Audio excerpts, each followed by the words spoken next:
Good evening, City Light U. Yeah, so as Nate just mentioned, my name is Javier Beltran, and I'm on staff here, obviously, with City Light U. So great to be here, and thank you guys for coming out, for taking time out of your busy schedules. I know it's already starting to get that time of the year, right, where you got your finals coming up and you're starting to stress out, but we thank you. We all, on behalf of all the staff, that you guys would take time out to come and join us. Yeah, so it's been a while. Like, it's been a couple weeks since we've been back here. Had the break for Thanksgiving. So on that note, how was Thanksgiving for you guys? Good Thanksgiving? Yeah? How many of you guys eat a lot of food, had a lot of amazing food? Raise your hand if you guys had some amazing food this last week. All right, cool. Now keep your hands up if you gain a couple extra pounds. I ain't going to deny it. And there's no judgment here. There's no judgment here. I got to put in a couple extra hours in the gym myself, so no judgment, all right? But speaking of, speaking of Thanksgiving, man, I got to say that it was an amazing Thanksgiving for me personally.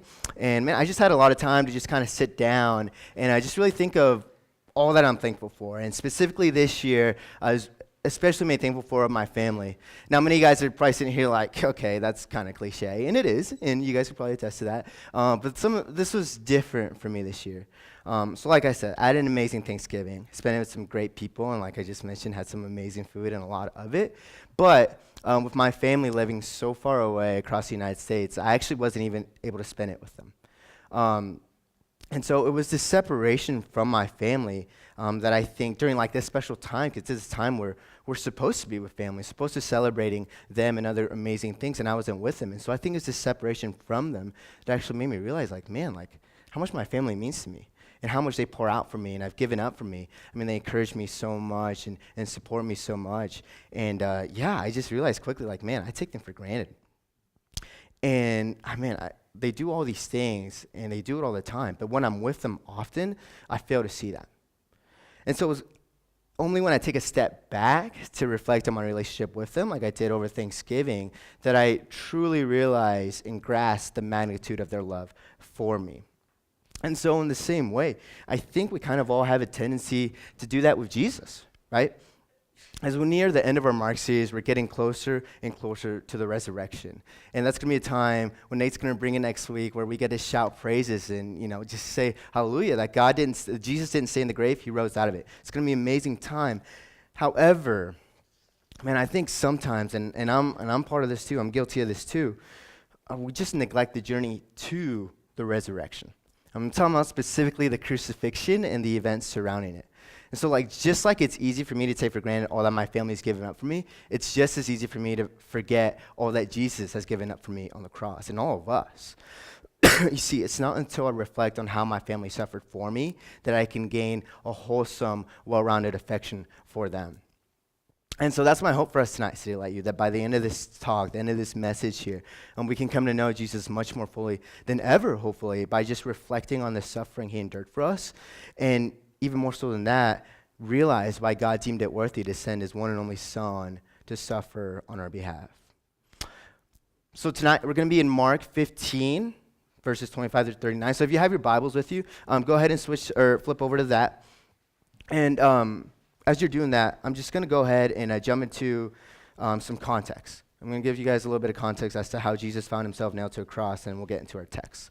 So all this semester, we've been going through Jesus' ministry, right? 3-year ministry, and we see him doing like these crazy things. Some of them, for example, is he's casting out demons, he's healing the sick, and more often than not, he's tending to the marginalized and the outcast. And all of Jesus' miracles and his authoritative stance in this culture began to cause a commotion, and people were starting to take notice. Everybody was. Specifically, this group of people called the Pharisees, that were the religious leaders of the day, especially took notice.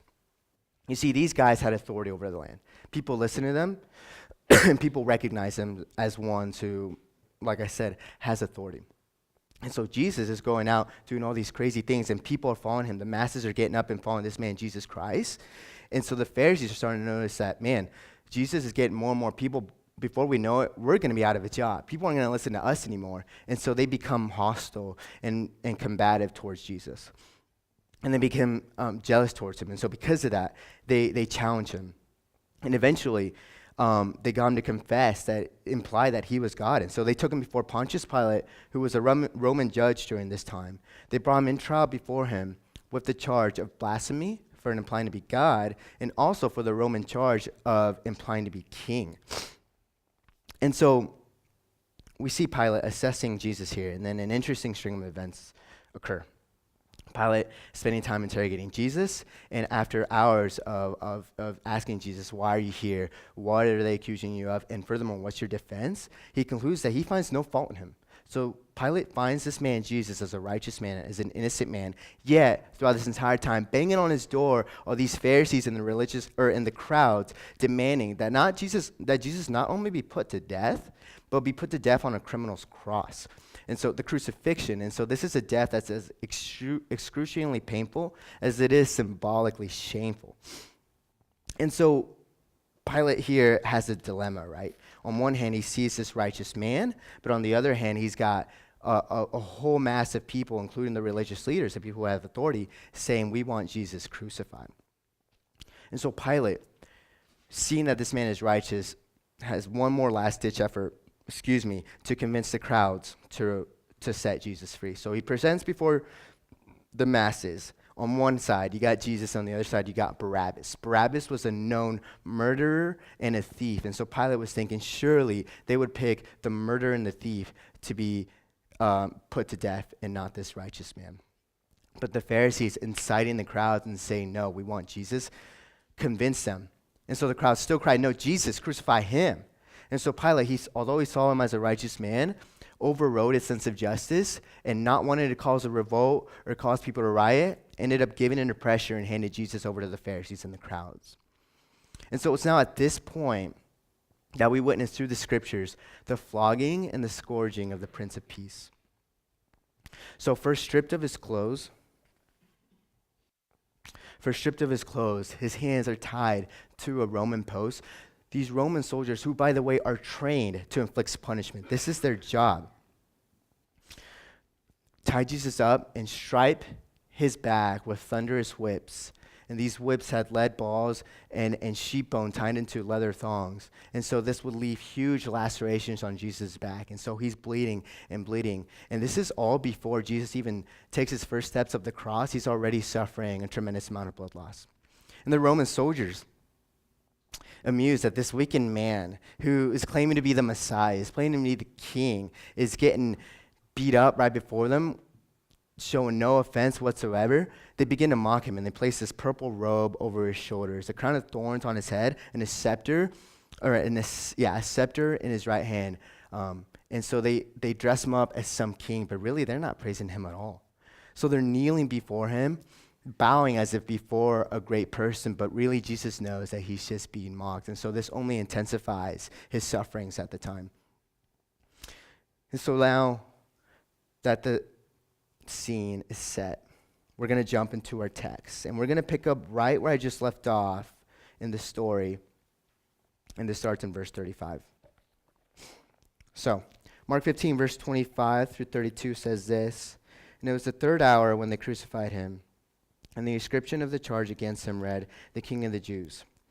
And with him they crucified two robbers, one on his right and one on his left. And those who passed by derided him, wagging their heads and saying, "Aha, you who would destroy the temple and rebuild it in 3 days, save yourself and come down from the cross." So also the chief priests with the scribes mocked him to one another, saying, "He saved others, yet he cannot save himself. Let the Christ, the King of Israel, come down from the cross that we may see and believe." Those who were crucified with him also reviled him. So my first point for us to tell you is simply, Jesus mocked for us. And so at last, we see the Son of God thrust into a wooden cross. 6-inch heavy lead nails are driven through his wrist, first on one, on the depression of his wrist, and then the other. And at this moment, the instant that nail goes through his entire wrist, he senses an extreme, excruciating, fiery pain shoot up his entire body as that nail either crushes or severs the median nerve that runs along his arms.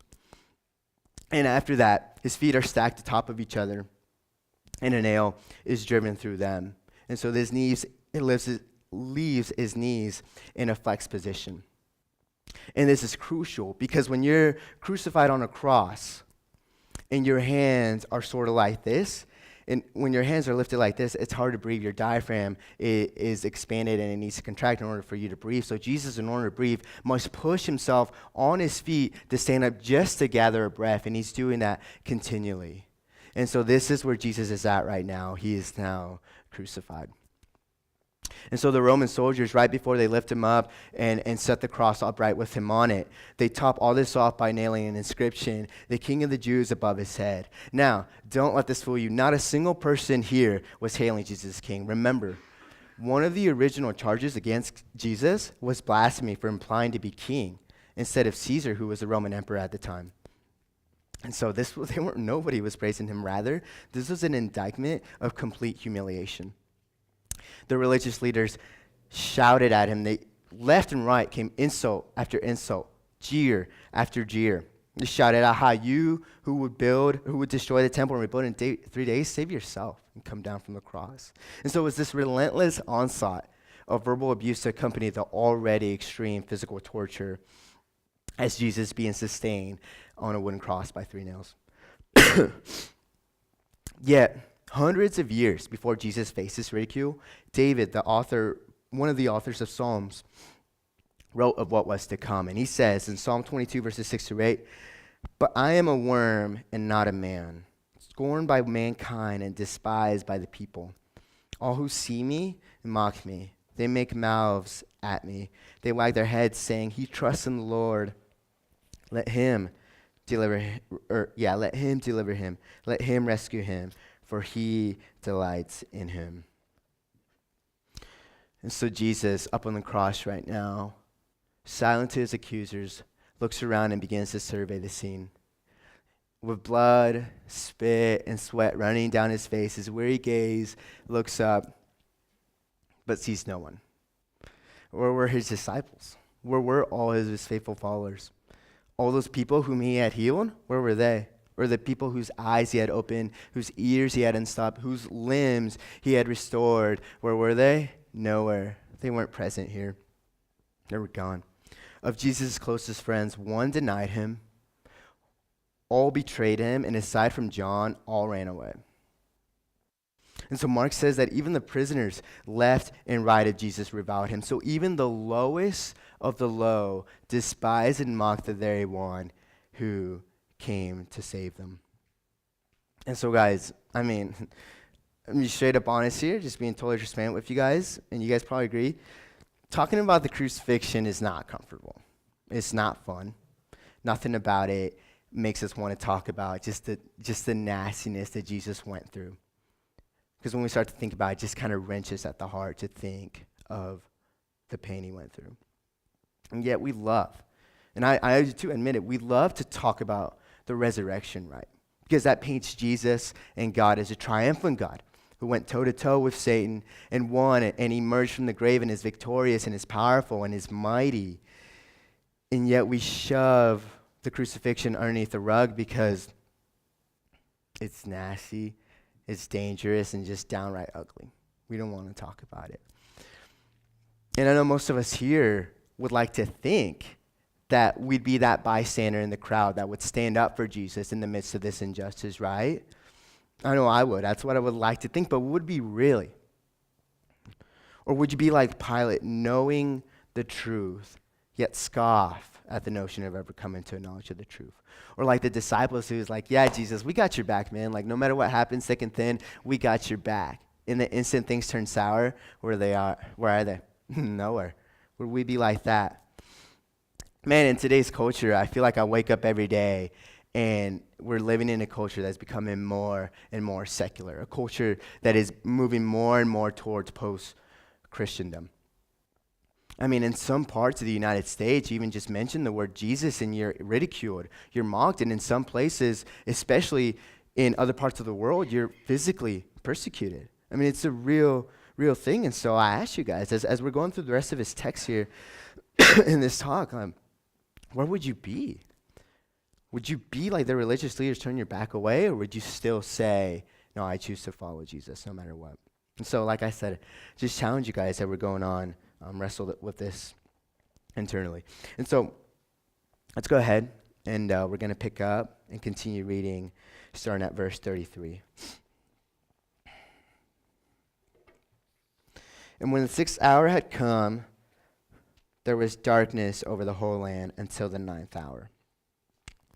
And at the 9th hour, Jesus cried with a loud voice, Eloi, Eloi, lema sabachthani, which means, my God, why have you forsaken me?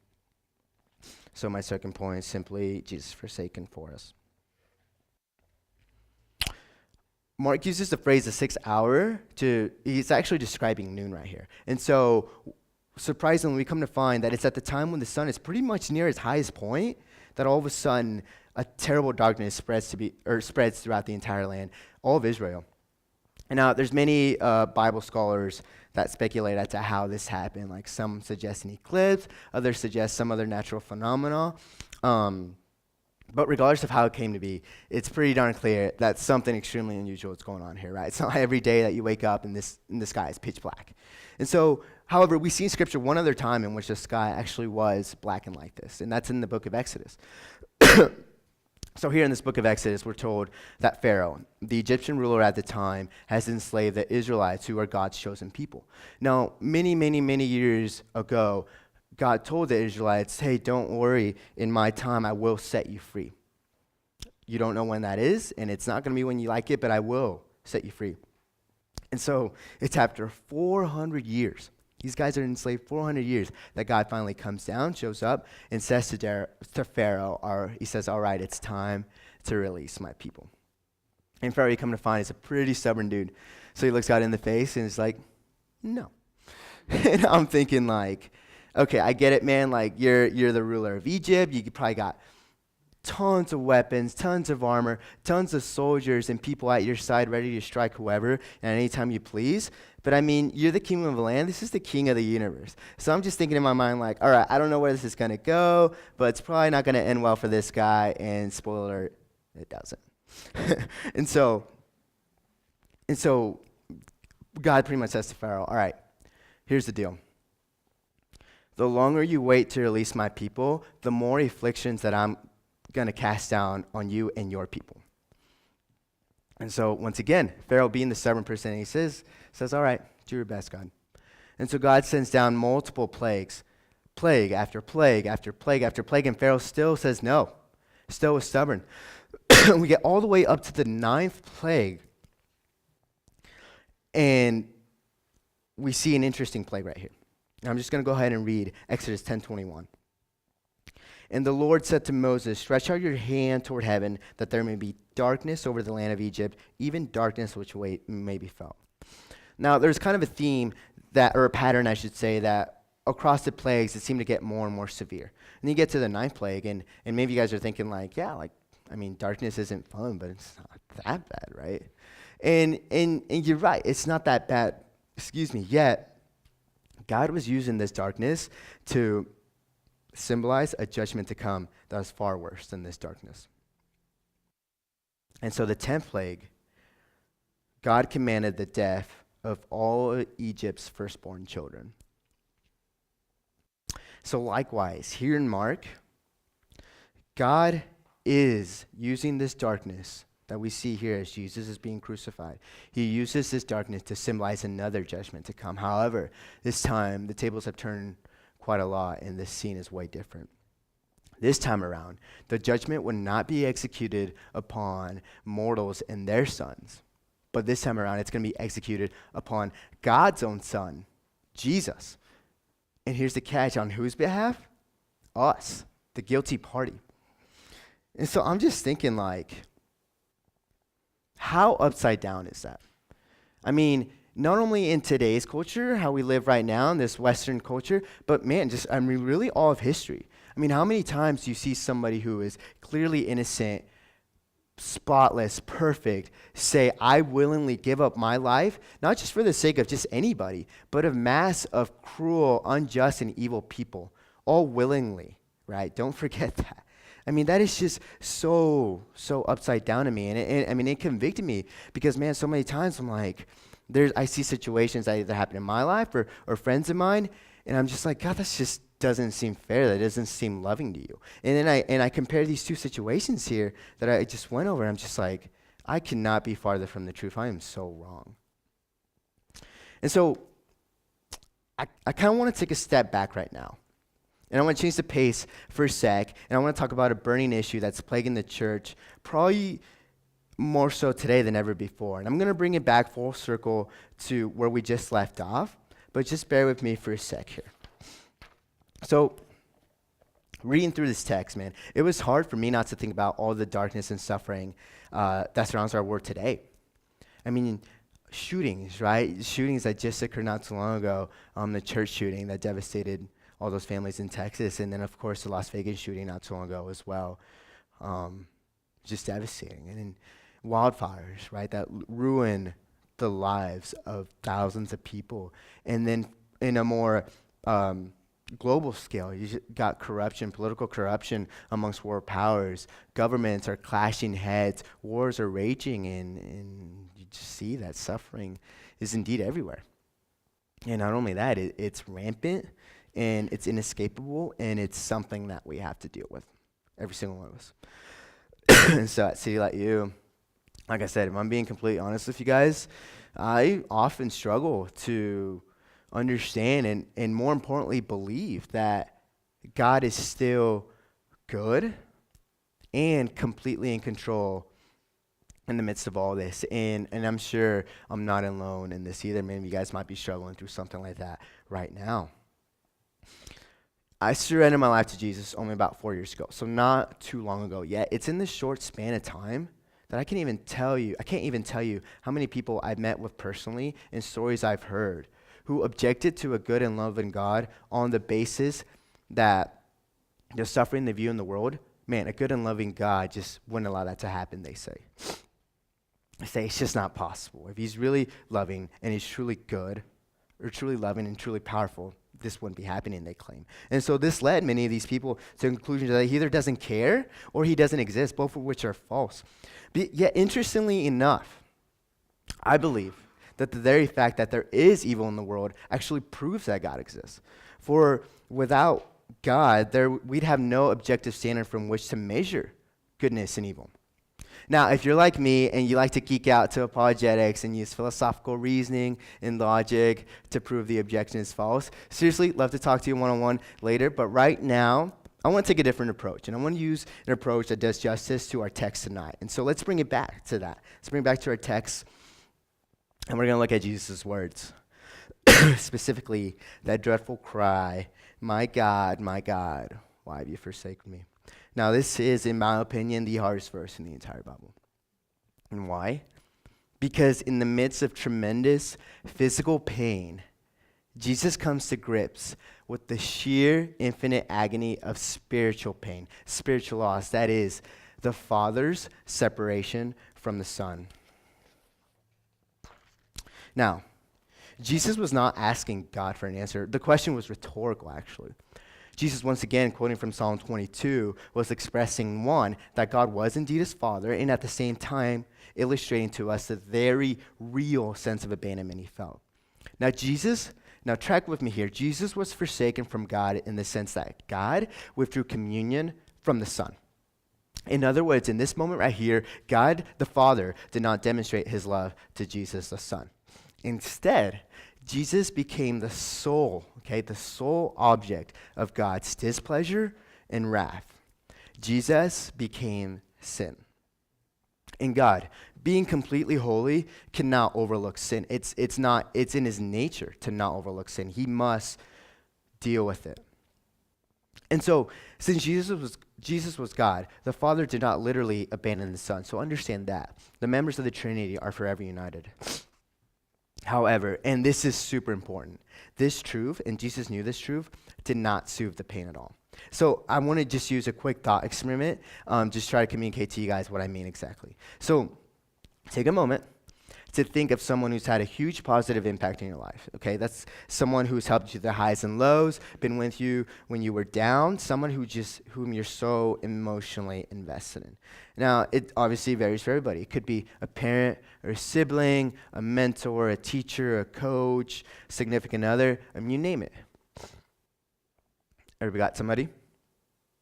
Nods? A couple nods? Okay, cool. Now, for me, man, I can't even begin to imagine the pain I'd have in my heart if my fiance, Mallory, looked at me in the eyes and said, Javier, I don't love you anymore. It's like, I can't even put into words what I would feel like. And I would say, man, like I would much rather go through any physical pain than to hear that. And some of you guys might agree. You might say, yeah, that feeling of desertion, of abandonment would be worse than any physical pain. Just to imagine you living a life completely serving somebody, honoring them, respecting them, being obedient to them, and all of a sudden they jolt away from you, wanting nothing to do with you. Yet, this illustration here only serves to give us a tiny glimpse of what Jesus felt. For Jesus' love for the Father is unlike any love we will ever comprehend, could ever comprehend. It's a love so vast, so deep, so wide, so just simply incomprehensible, all to be stripped away.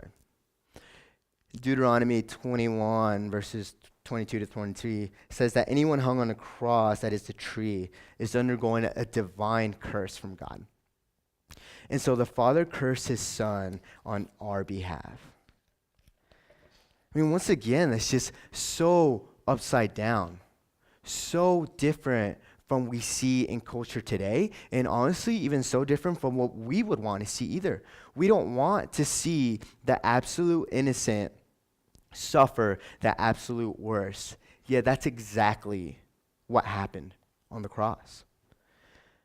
And so when we look up at the sky and we scold God, yelling at him, saying, God, how could you allow all this stuff in the world to happen? It's just not fair.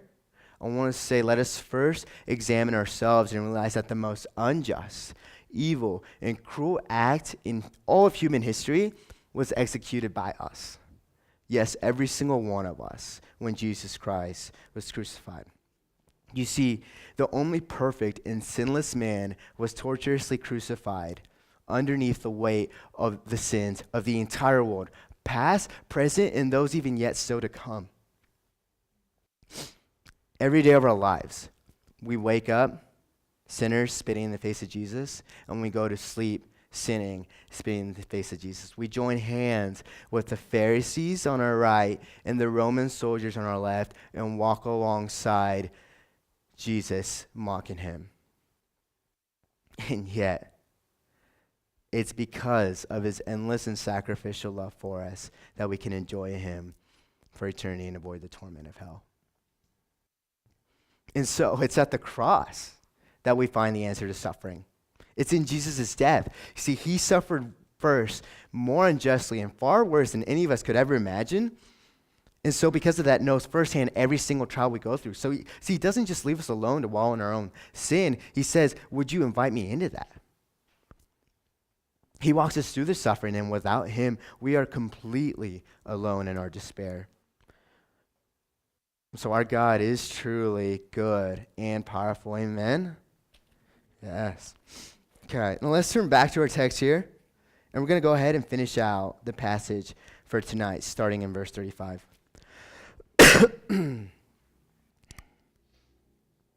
And some of the bystanders hearing it said, behold, he is calling Elijah.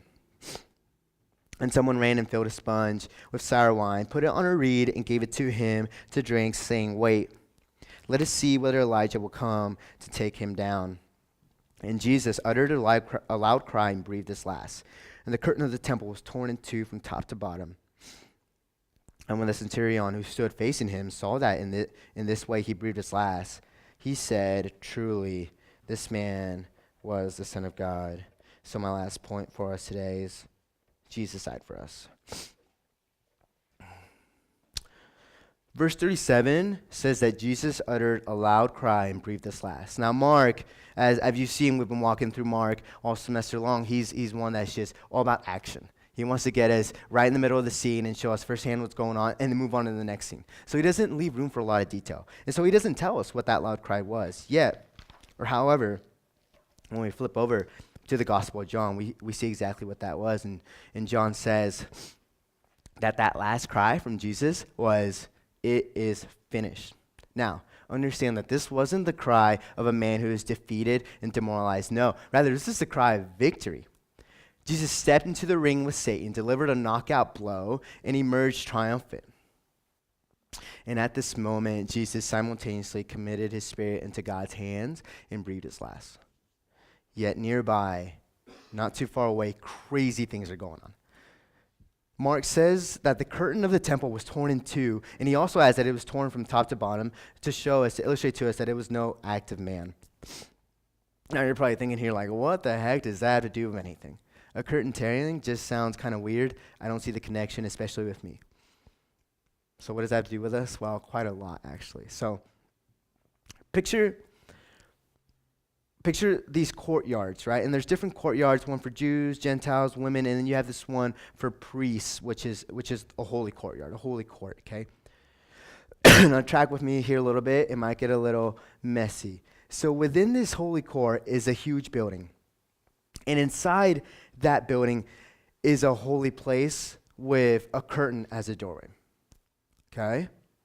Now, within that holy place is another even more holier place, literally called the Holy of Holies, that also has a curtain draped over it. Now, this place is special because only one person is allowed to go through this place, was allowed in the past, obviously, go through this place once a year, and it was the high priest. And what he did is he'd go in there with an offering to offer to God in to relieve the sins of the people. Now, because the people, like all of us even today, are continually sinful, it must be repeated. Every year, the high priest went back in, offered the same sacrifice on the behalf of the people.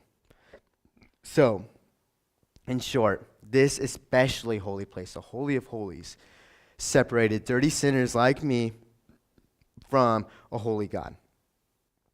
And through Mark's account, we can infer that the curtain that was torn was the one to the Holy of Holies.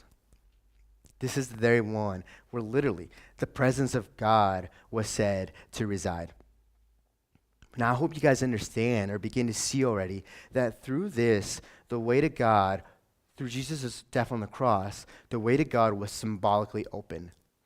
No more do we have to confess our sins to priests or to anyone for God to hear him. No more do we live in bondage to ceremonial sacrificial laws. No more is the gift of salvation through grace hidden. No, Jesus on the cross made that available for everyone, from prostitutes and beggars to even the self-righteous, highly religious chief priests themselves. Jesus tore open the doorway to relationship with God for everyone. And so Jesus has become for us the bridge to fill in the void from a holy God and dirty sinners through his death on the cross. And so City Light U, I hope right now that we can begin to see afresh, or some of you even maybe for the first time, that while the gift of the gospel is free, believe me, it sure ain't cheap.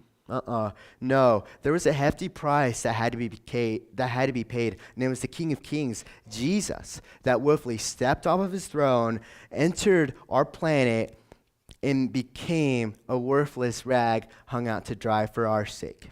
You see, he was a precious stone sold for a penny. He was the commander of tens of thousands, yet he became desolate and alone.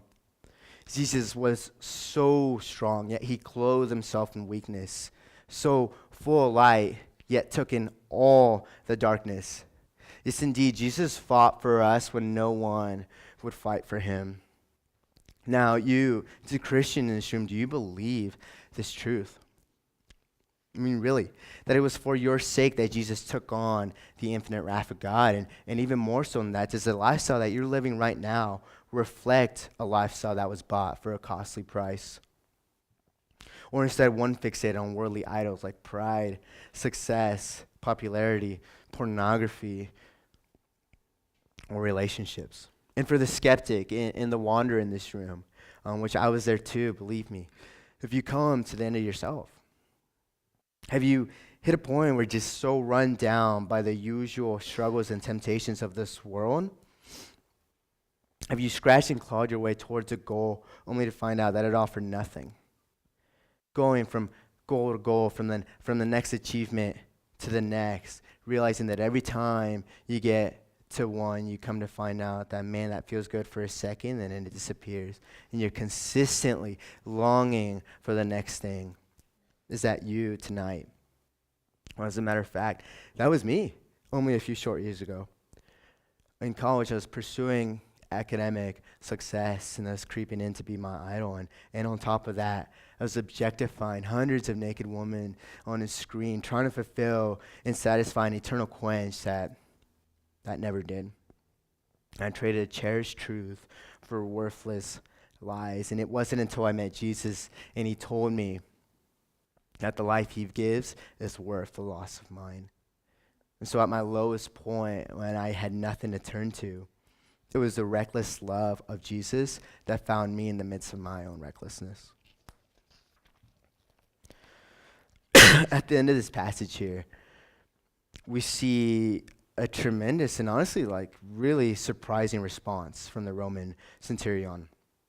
You gotta remember, this Roman just hours before was mocking Jesus, spitting in his face, commanding others to do the same, flogging him, crucifying, driving nails through his body. And yet we see him say, truly, this man was the Son of God. And why? I mean, what had caused the stone-cold heart of a trained killer? And he's done this. This isn't his first rodeo here. He's been doing this likely for years. So what was it that caused the heart of this man to change? I can tell you right now, it wasn't the miracles of Jesus. It wasn't the teachings of Jesus. It wasn't even the success of Jesus that had an impression on this Roman's heart. No, it was the suffering and enduring love of a Savior that opened the centurion's eyes and led him to say, surely, truly, this man was the Son of God. So I ask you guys tonight, can you relate to this man? Or do you sit here before me right now still seeing Jesus as just a mortal man who was a wise teacher, was a generally good guy who lived an upright lifestyle, but when he died, he never arose from that grave. He stayed there. Is that you? Or after walking through this text, you probably pictured yourself in the shoes of some of the bystanders here. And you saw firsthand the flogging and the scourging of this man, this truly innocent man, as he carried his cross up the hill, as he got crucified on this cross, every second lifting himself up just for a breath. And through that, is your heart still stale tonight? Is it apathetic tonight? Are you feeling like it's the same thing over and over again? Or is there a rekindling tonight, as it was with the Roman soldier? And so I opened up tonight, kind of just sharing with you guys about how my Thanksgiving went.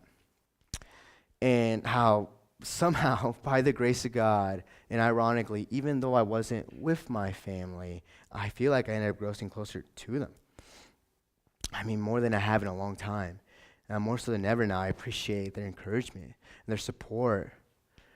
And if you know my family, you know, and I think part of it's just in my culture, and part of it's just us who we are as individuals, but we're just very tight-knit, just very family-oriented. We're family where, man, if one of us is mourning, we're all mourning. And if one of us is triumphant, we're all triumphant. It's my family, and I'm so blessed to have them. And they're going to they've given up so much for me, and they're going to continue to do that in the future. Yet, the crazy thing is, though they love me so much, Jesus' love for me, it will always be infinitely greater. Though they have given up so much for me, Jesus, what he gave up on the cross, will be infinitely greater. And so, while I love my parents so much that I would die for them, they make an excellent family, but still make a horrible God, and I for them as well. You see, Jesus' love for each and every one of us is so greater than we will ever be able to comprehend. And that's demonstrated here. Now, many of you guys walk through those doors tonight with some idol in your hands. You all have something, whether you believe it or not. Now, And I feel like many of you guys notice this, and you've noticed other idols in your life, and you said, okay, I'll give up this, okay, and maybe I'll give up that. But no, this one thing that you're holding on to right now, you're saying, no, not this one, because if I give this one up, my life will crumble. If I give this one up right now, my plans for success in the future will fall apart, and it will be no more, and I'll be a wreck. That's what you're thinking to yourself. And so you repeated that over and over, day after day, year after year, that you just got to hold on to whatever that one thing is. I want you guys to know, though, tonight that when you say your plans for success, if that's what you're holding in your hand, that idol, that's going to fail you.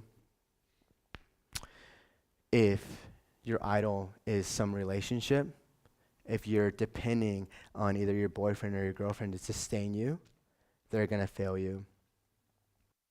And if you're depending on yourself, if you're thinking, man, if I just try hard enough, if I just get that job, finish school, get that girl or that guy, man, life is just going to be perfect.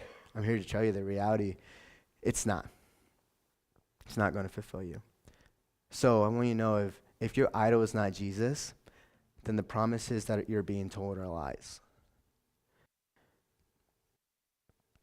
Your dependency on these things will fuel your addiction to pornography and to lust, to greed and to power and to comfort will fail you.